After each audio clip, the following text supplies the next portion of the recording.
Abran su Biblia en el Salmo 128. Voy a continuar con el tema de la semana pasada. Espero que recuerden.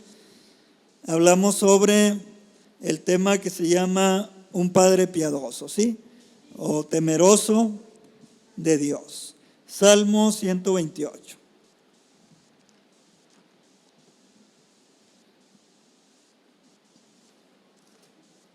Un salmo que habla sobre bienaventuranzas de un padre que teme a Dios. El tema se llama un padre temeroso de Dios. Salmo 128. ¿Listos? Dice la palabra del Señor así: bienaventurado todo aquel que teme, hermanos, a Jehová, que anda en sus caminos. Cuando comieres el trabajo de tus manos, bienaventurado serás y te irá bien. Tu mujer será como vid que lleva fruto a los lados de tu casa, tus hijos como plantas de olivos o de olivo alrededor de tu mesa. He aquí, así será bendecido el hombre que teme a Jehová. Así empezamos la semana pasada, hermanos, ¿sí? Y había una pregunta: ¿para qué quiere Dios que seamos temerosos, hermanos? Bueno, pues para bendecir a nuestra familia, porque aquí está involucrada toda la familia de un hombre que teme a Dios. Y vimos, hermanos, cómo Dios puso y le dio el privilegio al hombre de ser cabeza del hogar. Y yo les decía que ser cabeza, hermanos, no solamente es sentir que tenemos la autoridad, sino que en la cabeza está el cerebro. Y el cerebro es el que coordina todo el cuerpo. Si el cerebro está sano, el cuerpo funciona correctamente. Si el cerebro falla, el cuerpo no puede funcionar correctamente. Varón casado, escuche.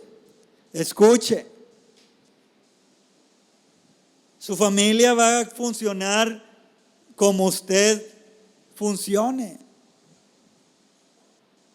porque Dios a usted lo puso por cabeza, por líder. Y les decía, hermanos, que esto es una gran responsabilidad. Ya vimos 1 Corintios 11:3, donde dice que el varón es la cabeza de su esposa y Dios es la cabeza de Cristo, es la cabeza del varón y Dios es la cabeza de Cristo. Vimos Efesios 6:4, donde dice que nosotros, los padres cristianos, no hagamos enojar a nuestros hijos, sino que los criemos según la disciplina y la instrucción del Señor. Entonces, yo como padre, hermanos, tengo un gran privilegio, pero tengo una gran responsabilidad. Muchos dicen: yo no quiero tener hijos porque es una gran responsabilidad. Pues sí, pero es una gran bendición. Es una gran bendición. Dice el versículo, mire, lean el Salmo 127, hermanos, para que vean. Salmo 127:4. Ya está ahí. Como saetas en manos del valiente, como flechas en manos del valiente, así son los hijos habidos en la juventud. Mire, bienaventurado el hombre que llenó su aljaba de ellos, cuando hablare con los enemigos en la puerta, ¿verdad, hermanos? Ahí está. Bienaventurado el varón que tiene hijos que son como saetas. Ahora, ¿qué significa todo esto? Mire, hermanos, los guerreros antes no vendían las flechas. Hoy las flechas ya las venden pesadas, que estén bien equilibradas, que den en el blanco. No, en los tiempos bíblicos cada valiente de guerra tenía que formar su flecha, crear su flecha. Entonces él tomaba una rama, la cortaba con su navaja, con su cuchillo y le daba forma. Entonces él la probaba. Quiero que la flecha llegue lejos, y él veía hasta dónde llegaba esa flecha. Y ellos, hermanos, eran tan diestros en armar las flechas que eran súper equilibradas. Entonces, ¿qué nos habla esto? Sus hijos tienen que ser formados en el carácter, papá cristiano. ¿Quién los va a formar? Usted, yo. Yo tengo que enseñarle a mi hijo David que si él se quiere casar, él tiene que si quiere tener una familia correcta, él tiene que tener principios buenos, respeto, amor, responsabilidad, llegar a dormir a su casa, ver a sus hijos. Ya vimos el libro de los Proverbios, hermanos, que es el libro que enseña el temor de Jehová. Vimos el capítulo 1, que debemos enseñar a nuestros hijos el temor de Jehová. Capítulo 2, que debemos enseñar a nuestros hijos la sabiduría divina. Capítulo 3, que debemos enseñar a nuestros hijos los mandamientos del Señor. Capítulo 4, que debemos enseñar a nuestros hijos que guarden su corazón. Capítulo 5, debemos enseñar a nuestros hijos que tengan cuidado con la inmoralidad sexual. Vi una foto de Luis Miguel, hermanos. No sé cuántos años tenga Luis Miguel, creo que tiene como 50 o más, 52. Bueno, y dice mi hijo Rodolfo, se ve bien viejo. Le digo, él desde joven ha sido prostituido por su padre. Él mismo da testimonio, hermanos, que su padre cuando tenía a Luis Miguel 13, 14 años, su papá lo llevó con prostitutas. Él ha sido, hermanos, alcohólico. Él ha sido adicto a las drogas. Y le digo a mi hijo, ¿cómo no se va a envejecer? Son personas que no duermen. Son personas de placer, de mundo, inmorales. ¿Sí? Y lo peor, hermanos, Hebreos 13:4 dice, honroso sea en todos el matrimonio y el hecho sin mancilla, porque a los fornicarios y a los adúlteros los juzgará el Señor. O sea, todavía le falta enfrentarse con el juicio del Creador, hermanos. ¿Sí? Entonces, todas estas cosas nosotros las tenemos que enseñar a nuestros hijos. Vaya al capítulo 6 de Proverbios, ahí vamos a empezar el siguiente capítulo, Proverbios 6. ¿Qué nos enseña el capítulo 6? Mire lo que nos enseña, hermanos. Que no seamos avales sin conocer a una persona confiable, hermanos. Que no seamos avales de una persona que no es confiable. Capítulo 6, versículo 1. ¿Ya lo tienen? Hijo mío, si salieres fiador por tu amigo, si has empeñado tu palabra a un extraño. Versículo número 3. Haz esto ahora, hijo mío, y líbrate, ya que has caído en la mano de tu prójimo. Ve y humíllate y asegúrate de tu amigo. Versículo 20. Guarda, hijo mío, el mandamiento de tu padre y no dejes la enseñanza de tu madre. ¿Qué tiene que ver esto, hermanos? Pues que problemas económicos. ¿Sí? Porque ¿cuántas personas, hermanos, han firmado ser aval de alguien que no paga y luego usted tiene que poner lo suyo? Y la Biblia es clara en estas cosas, hermanos. En el Nuevo Testamento la Biblia dice, no debáis nada a nadie, sino el amaros los unos a los otros. Es clara la palabra, hermanos. Y yo tengo que enseñar a mis hijos responsabilidad económica. ¿Por qué? Porque mi hijo David un día se va a ir de la casa y yo no le voy a comprar la leche a su esposa ni los pañales de sus hijos. Yo le estoy enseñando y le estoy proveyendo las herramientas para que él estudie, madure y cuando él se case, él salga adelante. Y yo le tengo que enseñar responsabilidad económica. No gastar más de lo que tiene, no comprar más de lo que puede, no irse a pasear donde no puede y empeñar su alma. Hoy es un problema en las iglesias, hermanos, que les enseñan de la prosperidad, que usted es poderoso, que usted es rico, que usted merece, que merece una casa y merece un coche último modelo y merece esto, y están endrogados y no tienen paz. Los que les gusta pagar, los que no les gusta pagar, esos como quiera duermen, hermanos. Pero no es un buen testimonio. No es un buen testimonio que el pastor de la iglesia esté en el buró de crédito, hermanos. No es un buen testimonio que a su casa le hablen de FAMSA, ya digo marcas, ¿verdad? Y, oye, hermano Antonio, señor Antonio, ¿sí conoce al hermano Rodolfo? Y de las tiendas departamentales. No es un buen testimonio. ¿O sí, hermanos? Hay que tener cuidado con eso. Eso lo enseña el libro de Proverbios. Hay que enseñar a nuestros hijos responsabilidad económica. ¿Tienes 5 pesos? Gasta 3, guarda 2. Hermanos, este año va a ser difícil. Y sobre todo aquellas personas que no saben ahorrar. Hay personas, hermanos, decía mi madre, apenas les llega el dinero y les queman las manos por írselo a gastar. Guarde. ¿No ve lo que pasó este año? 1 mes sin trabajo, 2 meses sin trabajo, reducción de sueldos, hoy sin empleo.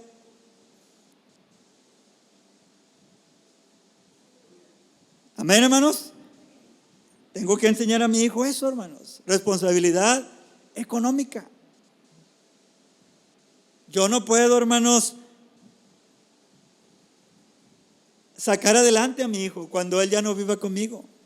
No es correcto. Mire, yo escucho muchos predicadores, hermanos, y escuché uno hace poco, un alemán, y él dice: yo le di escuela a mis hijos y me desviví por ellos, pero mi esposa y yo hicimos un juramento: no le vamos a dejar nada de herencia a nuestros hijos.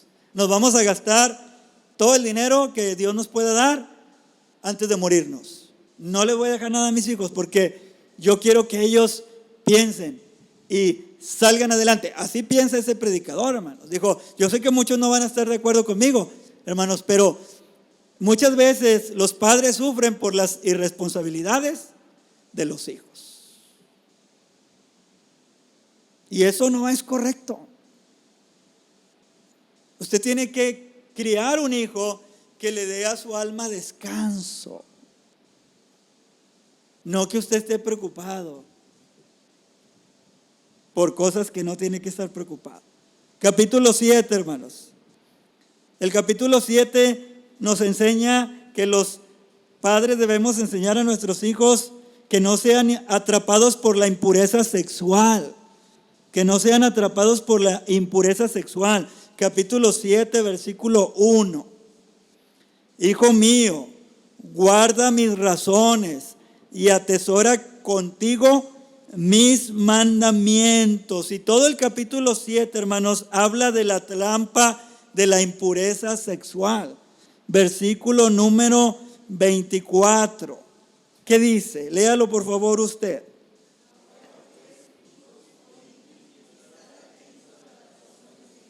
25. No se aparte. 26.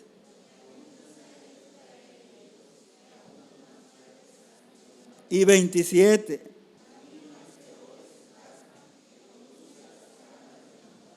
Y está hablando, hermanos, de los jóvenes que frecuentan prostitutas.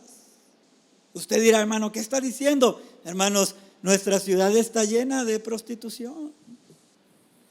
Han sacado reportajes en la televisión que lo primero que ve un joven, hermanos, que viene de otro estado, cuando llega a la central de autobuses en Colón, en la avenida Colón, y lo primero que él hace, hermanos, cuando cruza la calle Colón y sube hacia el sur de la ciudad, y Arteaga, Carlos Salazar, Treviño, Tapia, las calles, etcétera, él se va a encontrar con 40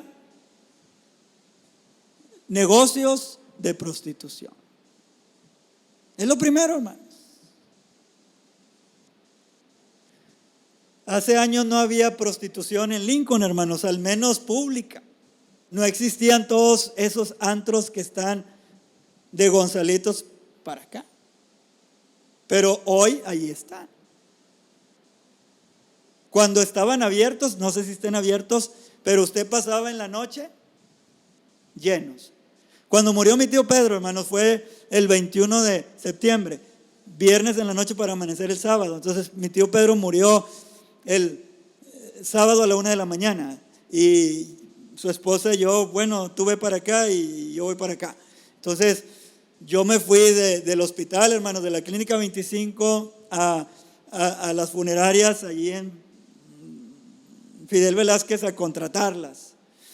Y ella estuvo en el hospital, hermanos, en ese momento. Entonces yo salí de las funerarias, agarré por Lincoln y cruzando un antro que se llama el Maquiavelo, me para el tránsito y me dice, hey, párate. Le digo, ¿por qué? Dice, acabas de salir de ese lugar, vienes tomado. Le digo, estás enfermo de tu cabeza. Yo soy creyente, soy pastor de una iglesia, mi tío acaba de morir y estaba en el hospital y vengo de una funeraria.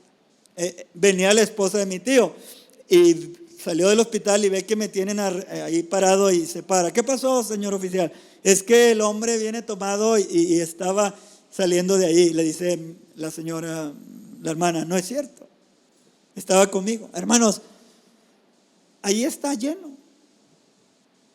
de prostitución. Y nosotros tenemos que enseñar a nuestros hijos tener cuidado para que no queden atrapados en la impureza sexual. Hermanos, uno a veces ignora, hermanos, las vidas que viven las personas que no conocen al Señor, pero para ellos cambiar de mujer es como cambiar de calcetines. Es tremendo, hermanos, las bajas pasiones que gobiernan a los hombres el día de hoy. Y déjele digo, esto va a ir así porque está escrito en la palabra, como en los días de Noé. ¿Qué hacían en los días de Noé? ¿Se casaban? O sea, cambiaban de pareja, hermanos. La hermana daba su testimonio, la hermana Lina. Y ella, entre semana que estuvimos en su casa, hermanos, y me compartía de cómo matrimonios, hermanos, que ella conoce, que están en una congregación, se están separando y ella tiene una carga en su corazón por eso. Hermanos, parte es por la impureza sexual, por la infidelidad, por los engaños, por los adulterios, por la pornografía. Y hay que tener cuidado con eso. Primero nosotros como padres tener cuidado y luego enseñarlo a nuestros hijos. Hermanos, yo muchas veces vi, cuando era niño, llegar mi padre en la madrugada. Y yo les comenté esto, hermanos, el domingo pasado, que mi padre en esta parte de su vida fue un tremendo pecador, hermanos. Y muchas veces vi, hermanos, cuando era niño, mi padre llegar en la madrugada y mi madre decirle, ¿de dónde vienes? Y empezaba, hermanos, el refuego. Porque mi papá venía de estar con prostitutas. Y recuerdo un día, hermanos, que descaradamente mi padre le dijo a mi madre, pues ya sabes de dónde vengo. Y recuerdo un día, hermanos, que mi mamá le dio una cachetada, hermanos. Pero yo creo que con toda su alma. Y yo me espanté, hermano, porque yo tenía unos 8 años. Y yo dije, papá le va a pegar a mamá porque le dio. No, mi papá aguantó y gracias a Dios se fue a dormir. Pero hermanos, yo veía a mi madre llorar porque su esposo le era infiel.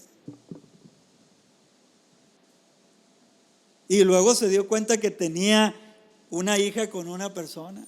Y luego se dio cuenta que tenía 2 hijos con otra persona. No son cosas fáciles, hermanos. Usted nada más piense en usted como mujer. Piense en su hija como mujer. Piense en su hijo como hombre. Que su nuera llegara y le diera esas noticias. No son cosas que no duelen, hermanos. Son cosas que duelen. ¿Por qué? Por la impureza sexual. Hay que tener cuidado con eso. Y yo tengo como padre que enseñarle a mi hijo esa área de su vida. Y a mi hija, claro, pero principalmente a mis hijos varones, que tengan cuidado con eso, porque eso afecta, hermanos.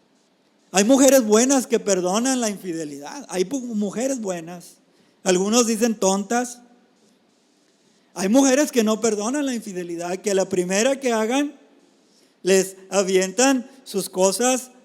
Y yo lo he visto, hermanos.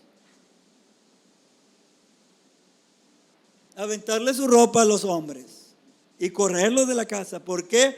Porque no fueron puros sexualmente. Lo he visto. He visto, hermanos, personas abrazarle los pies a su esposa cuando los han descubierto. Llorar y decir, perdóname. Llorar como un niño, hermanos. Peor que un velorio. Por no controlar, hermanos, sus pasiones. Y han sido matrimonios, hermanos, que han batallado algún tiempo tormentosamente. ¿Por qué? Porque se crea una desconfianza, se crean celos, se crean, hermanos, muchas tristezas en el corazón. No es tan fácil esto. No es tan fácil. Entonces, nosotros, hermanos, queremos tener una iglesia en paz. Tenemos que enseñar esto a nuestros hijos. Cuídense, tanto jóvenes varones como jovencitas, de la impureza sexual. Porque esto crea, hermanos, divisiones en las iglesias. Porque comúnmente va a hacer que mis hijos se casen con sus hijas, que sus hijas se casen con mis hijos. Comúnmente va a pasar eso, hermanos. Entonces, si yo no enseño esto, ¿qué va a suceder? ¿Dicen amén?